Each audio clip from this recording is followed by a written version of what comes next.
Geoffroy Caillé, rédacteur en chef du Figaro Histoire. Le 29 mai 1453, Constantinople tombait aux mains des Ottomans après 55 jours de siège. Le Figaro Histoire fait le grand récit de cette bataille épique et retrace l'histoire tumultueuse de l'Empire byzantin. Le Figaro Histoire, 1453, les derniers jours de Constantinople, en vente chez votre marchand de journaux.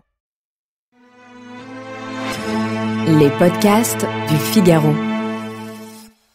Aujourd'hui, j'ai envie de vous raconter l'histoire rocambolesque d'un passionné de pommerolles rattrapé par le fisc pour avoir revendu moins de 10% de sa cave sans en avertir les autorités compétentes. Mais pas n'importe quelle bouteille et en oubliant quelques menues précautions d'usage.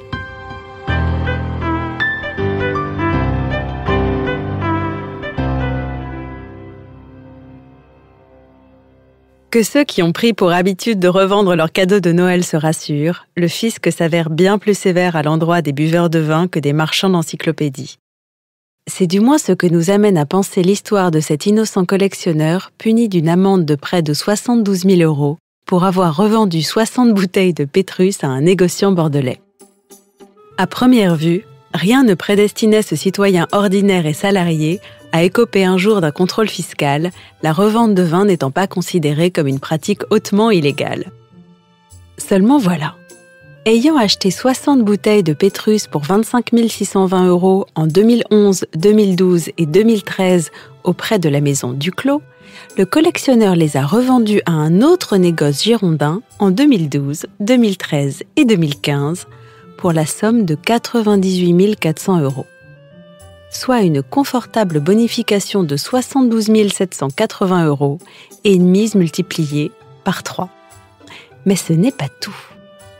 Ce que l'administration lui reproche, c'est d'avoir fait passer directement les coupables flacons de la case achat en primeur, donc avant la mise en bouteille, et sans même transiter par sa cave, vers celle d'un autre revendeur. Une opération que le fisc s'est empressé de qualifier d'activité occulte avant d'entamer un contrôle sur 10 ans d'antériorité. Furieux, l'amateur peu scrupuleux a engagé une procédure devant le tribunal administratif qui, dans un premier temps, lui a donné gain de cause et l'a déchargé gentiment de la taxation. Hélas, le contentieux est remonté aux oreilles du ministre de l'Économie qui a jugé qu'il ne s'agissait pas là d'une simple revente, mais bel et bien d'une activité de négociant en vin, effectuée, je cite, de manière habituelle pour son propre compte et dans un but lucratif. Sans compter que la chronologie des faits ne semble pas attester que les bouteilles aient été achetées en vue d'une consommation personnelle, ce qui est loin d'avoir joué en sa faveur. Au final, une bien mauvaise opération pour monsieur, qui perd plus de 3 500 € dans l'affaire, sans compter les frais de justice qu'il a dû engager pour sa défense. L'histoire ne dit pas si le fisc aurait été plus compréhensif si la plus-value avait été déclarée, et le suspense reste à son comble, puisque son avocat entend bien saisir le Conseil d'État.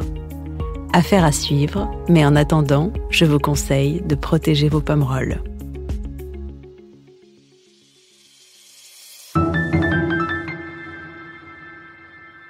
Merci d'avoir écouté ce podcast.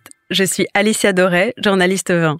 Vous pouvez retrouver Parlons Vin sur Figaro Radio, le site du Figaro et toutes les plateformes d'écoute. Si vous avez aimé cet épisode, n'hésitez pas à vous abonner et à laisser votre avis. À bientôt!